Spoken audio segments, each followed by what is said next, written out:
മുൻകൂർ ജാമ്യാപേക്ഷ പരിഗണിക്കുന്നത് ഇന്നത്തേക്ക് മാറ്റിവെച്ചിരുന്നു ബോബി ചെമ്മണ്ണൂരിന്റെ. അങ്ങനെ 3 ദിവസത്തിന് ശേഷം ഇന്ന് ജാമ്യാപേക്ഷ വീണ്ടും കോടതിക്ക് മുന്നിൽ എത്തുമ്പോൾ ബോബി ചെമ്മണ്ണൂർ നിരന്തരം സ്ത്രീകൾക്കെതിരെ അശ്ലീല പ്രയോഗം നടത്തുന്ന ആളാണെന്ന് പോലീസ് ഹൈക്കോടതിയിൽ റിപ്പോർട്ട് നൽകിയിരിക്കുന്നു. ഇന്ന് ജാമ്യാപേക്ഷ പരിഗണിക്കുന്ന സാഹചര്യത്തിലാണ് പോലീസിന്റെ റിപ്പോർട്ട്. മുൻപ് ചിത്രീകരിച്ച വീഡിയോകളും പോലീസ് കോടതിയിൽ സമർപ്പിച്ചിട്ടുണ്ട്. പ്രതികൾക്ക് ജാമ്യം അനുവദിക്കരുത് എന്നതാണ് കോടതിയിൽ പോലീസ് അഭ്യർത്ഥിച്ചിരിക്കുന്നത്. വിവരങ്ങളുമായി ആജ്ഞ രവീന്ദ്രൻ ചേരുന്നുണ്ട്. ആജ്ഞ, അന്ന് പരമാവധി ശ്രമിച്ചിരുന്നു ബി രാമൻപിള്ളയും അഭിഭാഷക സംഘവും എങ്ങനെയെങ്കിലും ബോബി ചെമ്മണ്ണൂരിനെ ഇറക്കാൻ. സ്വാഭാവികമായി ആ സമയത്ത് ബോബി ചെമ്മണ്ണൂരിനൊരു ജാമ്യമൊക്കെ ലഭിക്കേണ്ടതുമായിരുന്നു. പക്ഷേ അത് ഇന്നത്തേക്ക് മാറ്റിയതിനെ തുടർന്നാണ് ശനിയും ഞായറും ജയിലിൽ തന്നെ കഴിയേണ്ടി വന്നത്. വളരെ ക്ഷമയോടെ പോസ്റ്ററൊന്നും ഇടാതെ ജയിലിൽ ഇരിക്കൂ എന്നതാണ് കോടതി അന്ന് ഈ ജാമ്യാപേക്ഷ പരിഗണിക്കുമ്പോൾ ജഡ്ജി പറഞ്ഞത്. ഇന്ന് പക്ഷെ പോലീസ് നൽകിയിട്ടുള്ള റിപ്പോർട്ട് അല്പം അപകടം പിടിച്ചതാണെന്ന് തോന്നുന്നു, അല്ലേ?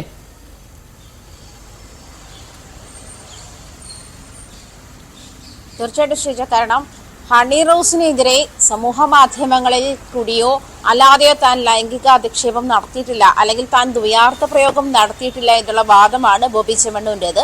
അത് പൊളിക്കുന്ന തരത്തിലുള്ള റിപ്പോർട്ടാണ് പോലീസ് ഹൈക്കോടതിയിൽ സമർപ്പിച്ചിരിക്കുന്നത്. കാരണം നേരത്തെ തന്നെ നമ്മൾ ഈ കേസുമായി ബന്ധപ്പെട്ട അന്വേഷണ സംഘത്തെ സമീപിച്ചപ്പോൾ അന്വേഷണ സംഘം തലവൻ ACP ജയകുമാർ അദ്ദേഹം പറഞ്ഞത് ഇങ്ങനെയാണ്.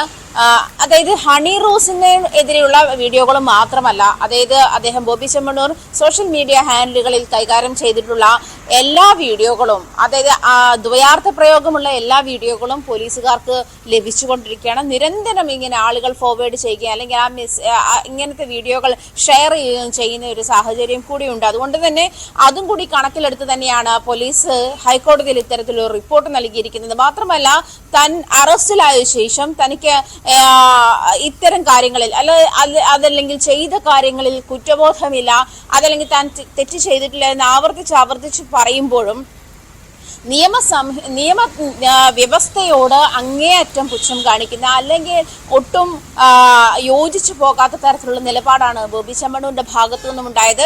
കോടതിയിൽ ഈ കേസ് പരിഗണിക്കുമ്പോൾ ഒരു പക്ഷേ പ്രതിയുടെ ബോഡി ലാംഗ്വേജ് പോലും അതിന് ജാമ്യം നിഷേധിക്കാനുള്ള സാഹചര്യത്തിലേക്ക് നയിച്ചേക്കാമെന്നും പോലീസ് നിരീക്ഷിക്കുന്നുണ്ട്. എന്തായാലും മുൻകൂർ ജാമ്യം അപേക്ഷ ഇന്ന് ഹൈക്കോടതി വീണ്ടും പരിഗണിക്കുമ്പോൾ പോലീസിനോട് കഴിഞ്ഞ ദിവസം റിപ്പോർട്ട് തേടിയിരുന്നു. ജസ്റ്റിസ് PV കുഞ്ഞികൃഷ്ണൻ അധ്യക്ഷനായ ബെഞ്ചാണ്, അദ്ദേഹത്തിന്റെ സിംഗിൾ ബെഞ്ചാണ് കേസ് പരിഗണിക്കുന്നത്.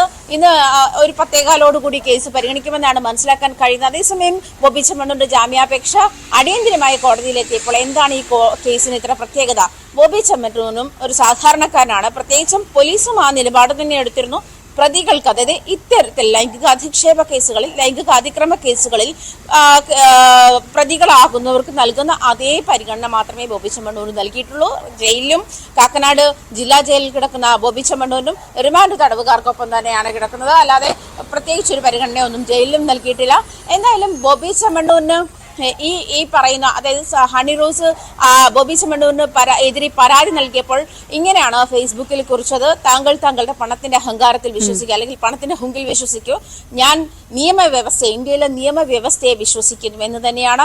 ആ നിയമവ്യവസ്ഥയ്ക്ക് മുന്നിലേക്ക് വീണ്ടും ബോബിയുടെ ജാമ്യാപേക്ഷ എത്തുമ്പോൾ ഒരു പ്രശ്നമുള്ളത്, അദ്ദേഹം നിരന്തരം നടത്തിയിട്ടുള്ള ഇത്തരം പരാമർശങ്ങൾ, അശ്ലീല പരാമർശങ്ങൾ അല്ലെങ്കിൽ ദ്വയാർത്ഥ പ്രയോഗങ്ങൾ, അതിന്റെ രാജാവാണ് അദ്ദേഹം എന്നൊക്കെയാണ് പൊതുവെ അദ്ദേഹത്തിന്റെ ഫാൻസ്, ഈ പറയുന്ന ഫാൻസ് ആഘോഷിക്കാറുള്ളത്. എന്തായാലും അതൊക്കെ കോടതിക്ക് മുന്നിൽ എത്തുന്നുണ്ട്. നേരത്തെ ഒരു കൗതുകകരമായ കാര്യമുണ്ട്. ബോബി ചെമ്മണ്ണൂരിന് ജയിൽ അനുഭവം അറിയണമെന്നൊരു ആഗ്രഹം ഉണ്ടായിരുന്നു. അപ്പോൾ അദ്ദേഹം കേരളത്തിൽ പല തരത്തിൽ ശ്രമിച്ചു നോക്കി, നടന്നില്ല. അങ്ങനെ അദ്ദേഹം തെലങ്കാന ഗവൺമെന്റ് ഒരു പരിപാടി നടപ്പാക്കുന്നുണ്ട്, ഒരു ജയിൽ ടൂറിസം പദ്ധതി.